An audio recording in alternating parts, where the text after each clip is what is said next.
Last November, Kent Kirkpatrick, the city manager, sent an email to then Police Chief Vern White saying if the occupiers left Confederation Park, NCC land, and went and set up at a city-owned park, that they were to be evicted if they were there after 11 o'clock at night because they were trespassing on private property. Now that never actually happened. The protesters were evicted from Confederation Park. Now, the approach this time may be a little different. Eli El-Shantiri, who is the head of the Police Services Board, said that there haven't been any discussions yet at all.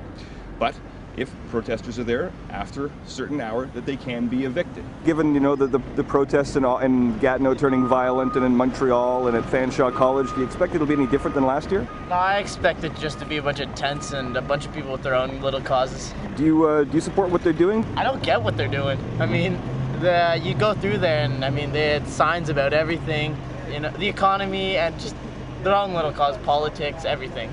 It's not the nicest, no, but like, I don't know, if they have a cause, I guess. I don't understand it at all, I'm sorry. That's all right. You're not alone.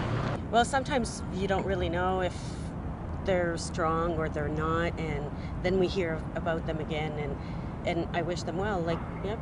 What are your thoughts on Occupy Ottawa returning this weekend? Well, that's fine as long as they can come into the park, but then leave after. You know, the other people want to use the park, especially during the summer. I don't know a ton about the Occupy Ottawa movement, but I like to say the whole thing is kind of aggregated by the professional protesters that just come in and ruin it for everyone else.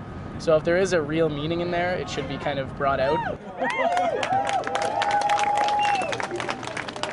In Ottawa, Doug Hempstead for Sun News.